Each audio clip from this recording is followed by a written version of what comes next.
Hello everybody! Today we are analyzing the first line in the Cozio Defense. It's after further castling. In practice this is the most common move which is played here. We are playing g6. In my opinion that's the most active move. We want to develop our bishop on g7.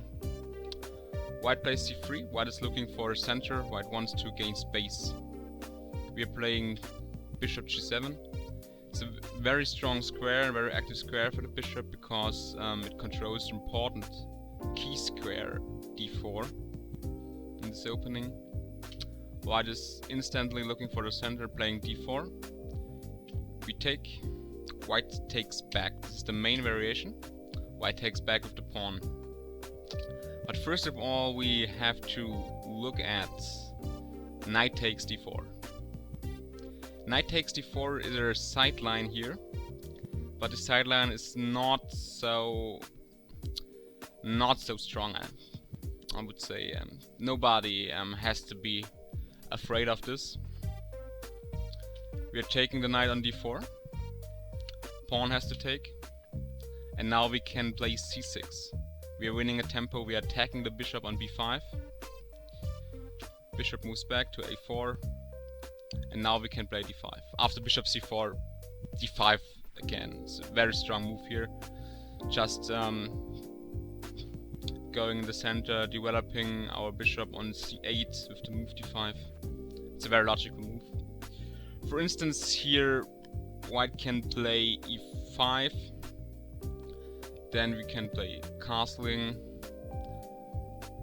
Knight c3, simple development moves. Queen b6, a very good square for the queen because the bishop is binded on c1. It has to protect the pawn on b2. White plays rook b1. Now we can improve the position of our knight. We can play it to f5. It's a very active place for the knight. Bishop e3, for instance. White has to protect the d4 pawn. Maybe knight e2, but bishop e3 is the best move here for white. Then f6, we can activate our bishop.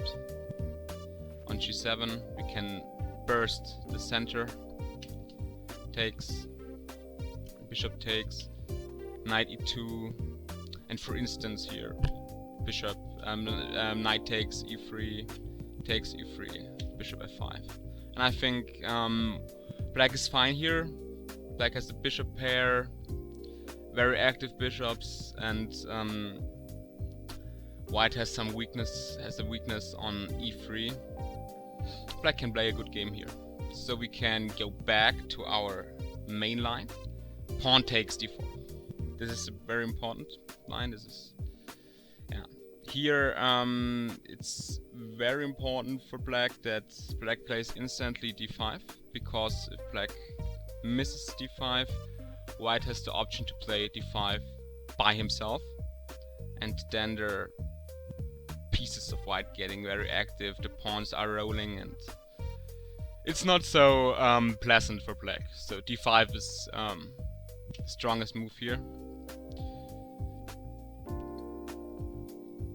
White takes on d5 is one variation, and one interesting variation here is again if white takes on c6 with the bishop. Yeah, this is not so easy to play for black. Black has to be very precise here. Yeah, we have to take with the pawn, because if you're taking with the knight, then white can take on d5. Queen takes d5, knight c3, and white gets an easy development, and black has some opening problems.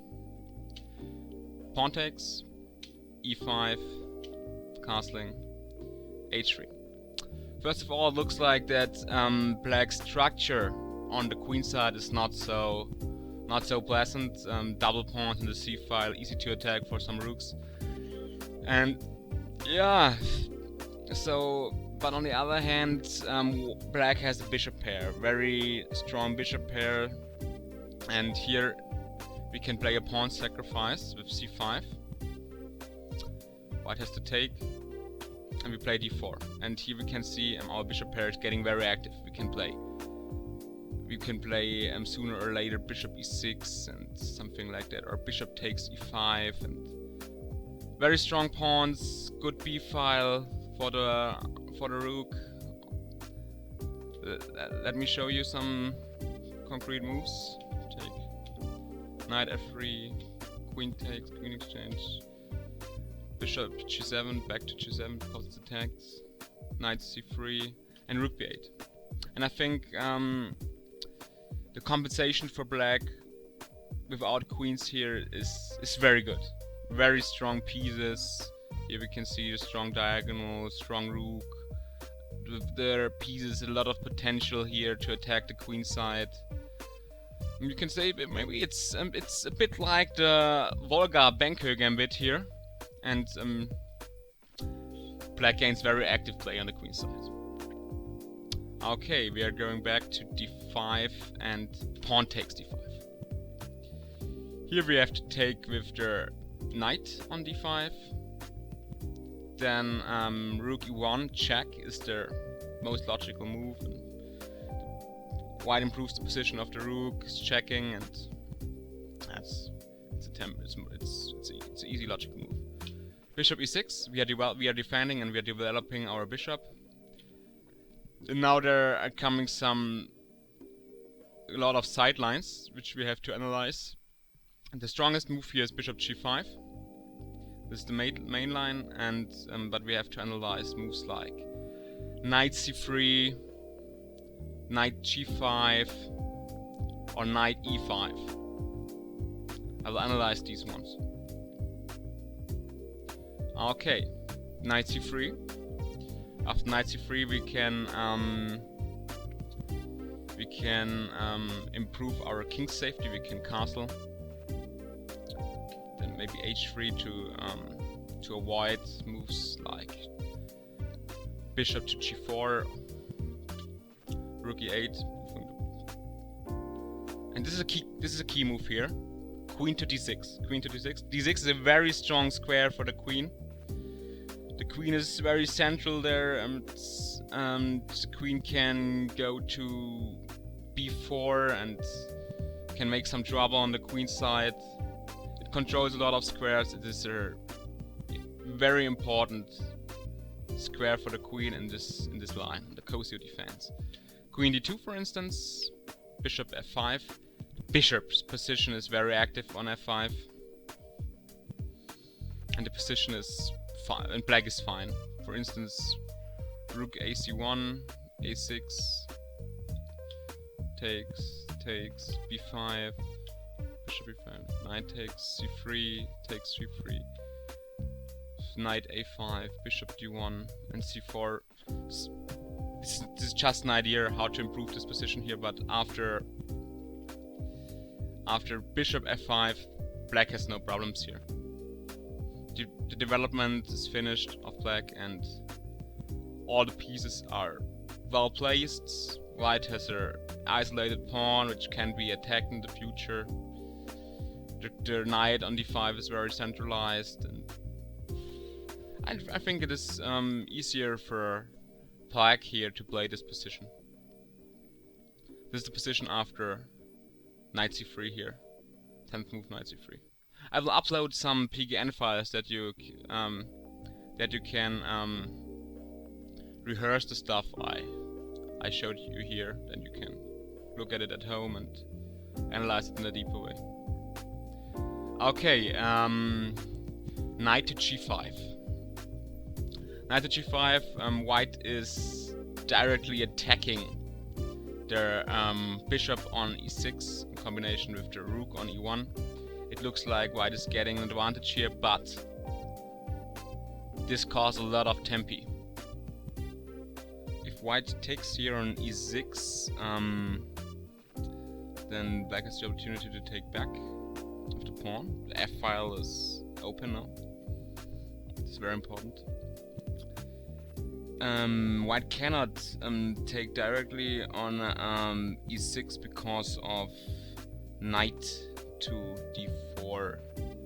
This wouldn't be a good try. Of course, white is just losing material, so white has to take on c6 first. Then we take back, and we can develop in a normal way.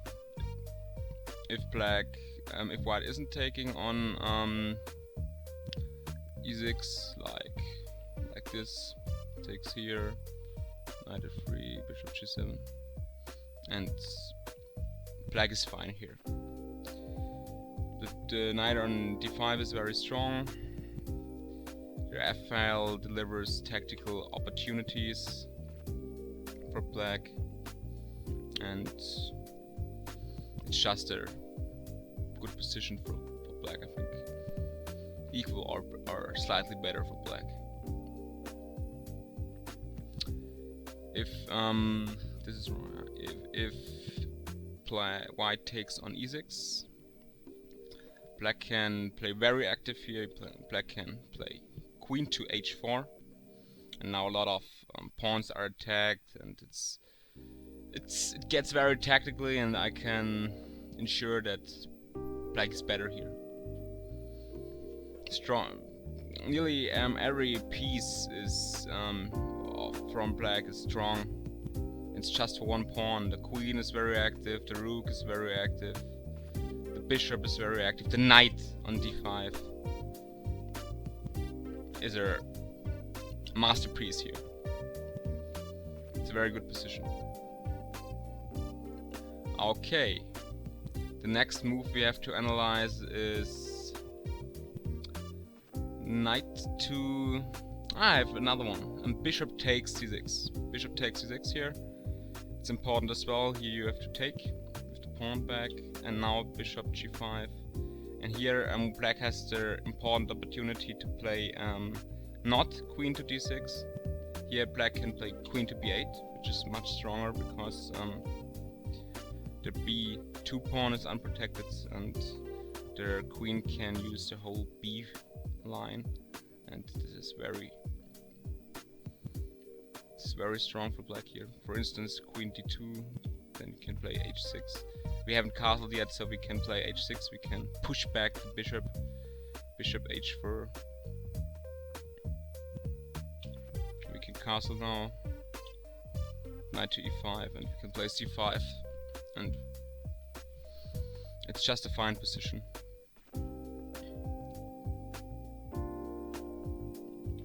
Okay, then we have knight to e5. It's an interesting move because we have a pin here. It's double pinned.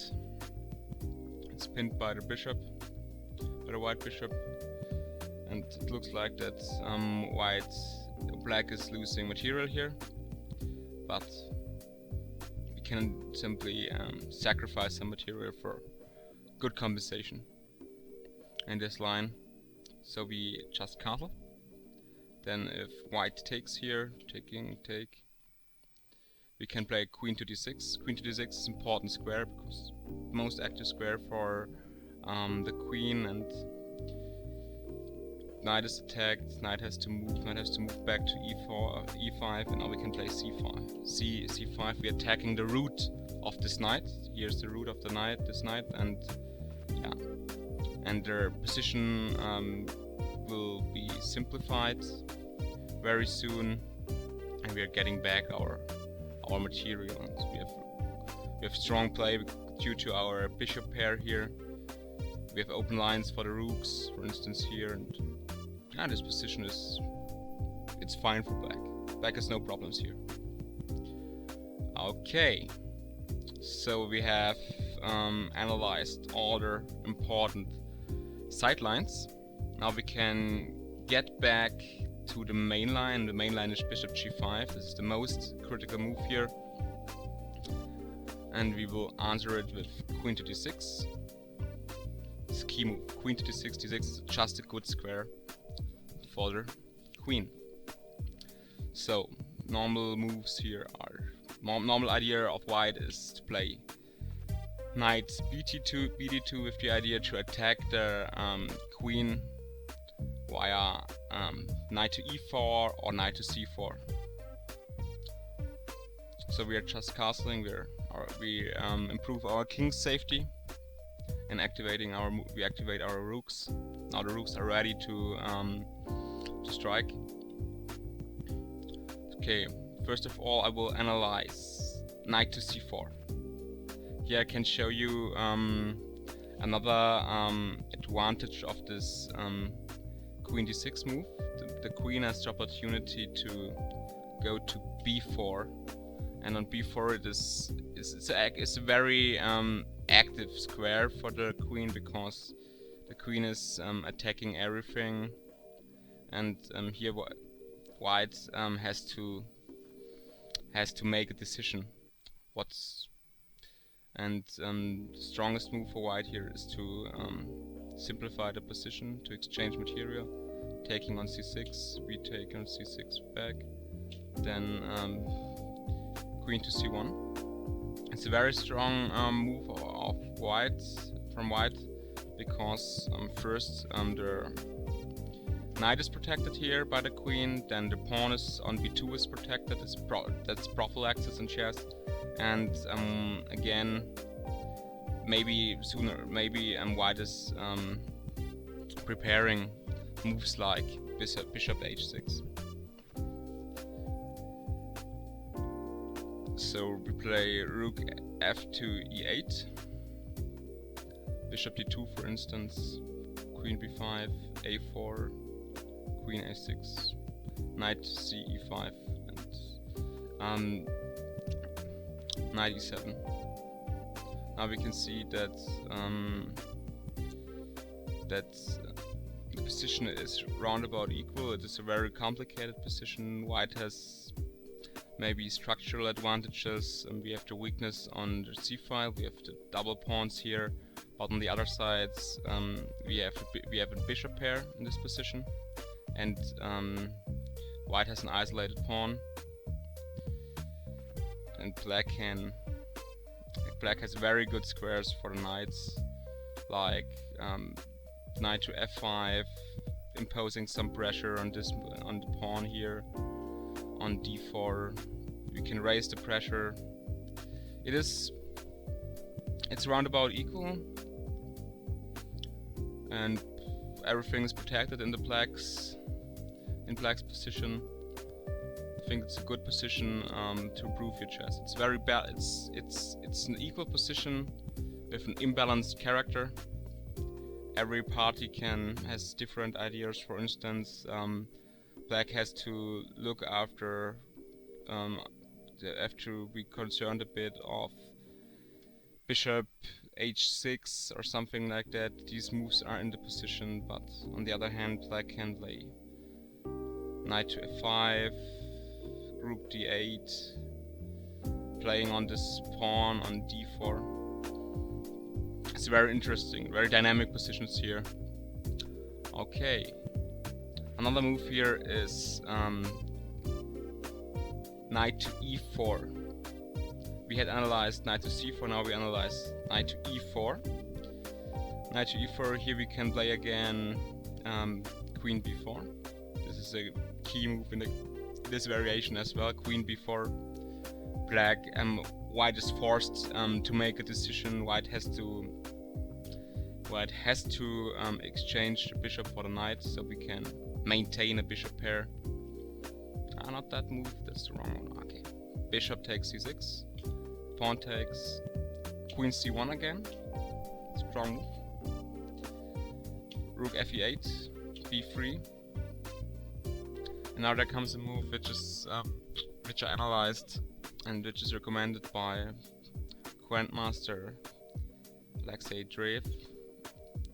This is queen to b5. b5 is a very good square for the queen, because the queen has for the 5th rank, and the queen is protecting the c6 pawn, and is always and is playing on the queen side as well as pressure on b3, something that a4 cannot be played, and it's not so easy to expand on the queen side for white. So maybe after bishop h6, white can improve. Black can improve his bishop to f5, and the position is very good. It's a very pleasant position for black. We have a strong knight on d5. The bishop's very active. This knight is attacked. Rook coordination is good. It's just a good position, I would say. Okay, that was the variation with castling. In the next movie, we will analyze the variation with the early c3 move. Okay, see you next time on OrcaChess.